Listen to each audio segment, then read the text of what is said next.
बिस्मिल्लाहिर्रहमानिर्रहीम। आज का हमारा क्लास 10th का जो है वो लेक्चर नंबर 33 और चैप्टर 3 की रिव्यू एक्सरसाइज हम लोगों ने सॉल्व करनी है।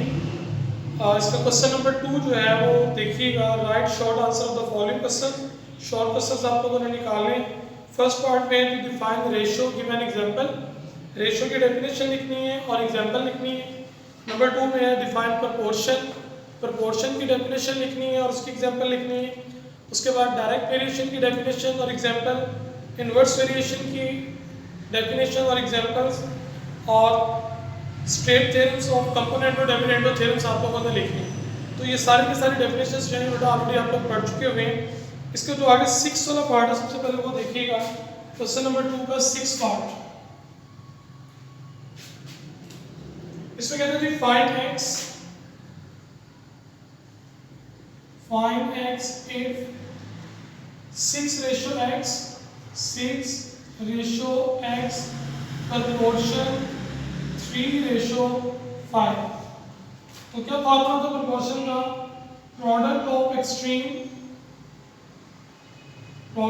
Extreme equals to product of mean.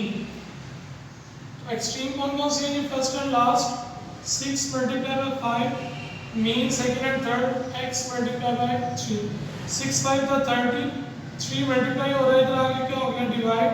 So x equals to क्या आ गया जी? 10। ओके जी।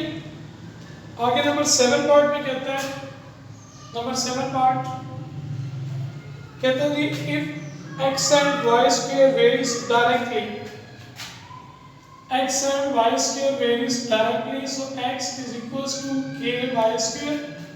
अब इसमें आप लोगों ने वैल्यूज पुट आउट करनी है। पहली x की वैल्यू 27 है, x 27 है, और y की जो फर्स्ट वैल्यू है वो है 4। सो 4 का स्क्वायर 27, 4 का square 16, 27 over 16 is equals to k।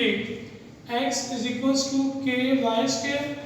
इसमें हम लोगों ने वैल्यूज निकालनी है जी, y की वैल्यू निकालनी, और x हमें 3 दिया हुआ है, x है जी 3, k की वैल्यू है जी 27 ओवर 16, और y स्क्वायर हम लोगों ने y हमने फाइंड करना है। 27 ओवर 16 इधर आके क्या हो जाएगा? 16 over 27 is equals to y square. इसको मल्टीप्लाई कर दें जी, 48 over 27 is equals to y square. तो ये आ जाएगा जी 16 over 9, 3 1 the 3 3 6 the 18, 3 9 the 27। So y square यहाँ देखें 16 over 9 is equals to y square, taking square root on both side, दोनों तरफ स्क्वायर रूट ले लें, ये कट गया। सो ये हमारे पास आ गया 4 over 3 is equals to 1। Number 8 part उसमें कहता है कि u and v varies inversely. Number 8 part में u and v varies, u inversely 1 over v, u is equals to k over v। आगे आप लोग इसको सॉल्व कर सकते हैं। इसमें आप लोगों ने वैल्यूज पुट आउट करनी है, u 8 है, v 3 है, और उसके बाद आप लोगों ने v निकालना है, जबकि u क्या है? 12 है। तो ये आप लोग खुद सॉल्व कर लेंगे आगे से। इसके बाद नंबर 9 पार्ट में फोर्थ प्रोपोर्शन निकालना है। Number 9 part 8 ratio 7 proportion 6 ratio x। इसका हमने निकाला था जी फोर्थ प्रोपोर्शन। तो फार्मूला आपको पता है, product of extreme is equals to product of mean. 8 multiply by x is equal to 7 multiply by 6। 8 multiply हो रहा है, उधर जाके क्या हो जाएगा? डिवाइड।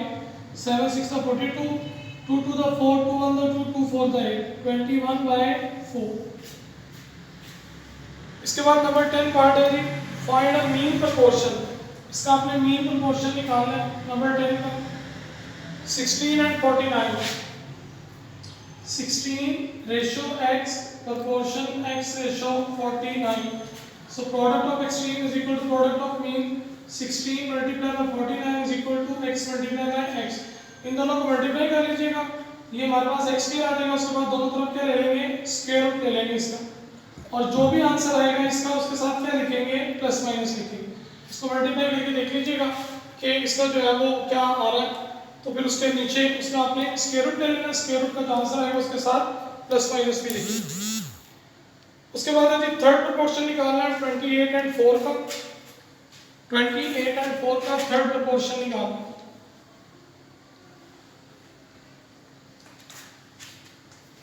ये जो पार्ट नंबर 11 28 एंड 4 28 4 इसको लिख दें third proportion 28:4 proportion 4:x। So product of extreme 28 multiply by x product of mean 4 multiply by 4 x is equal to 16/28 4 4 is 16 4 7 is 28 4/7 आ गया। इसके बाद नंबर 12 में कहता है जी y directly as x square and inversely as z।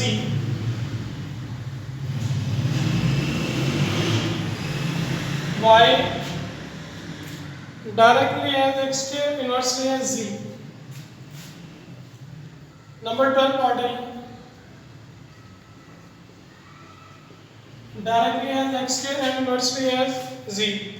इसके बाद आपको इसमें y, x और z की वैल्यू दी हुई है। सिंपल आपने जो है ना वो y की वैल्यू निकालनी है इसमें, यानी ये बन जाएगा y is equal to k x square over z।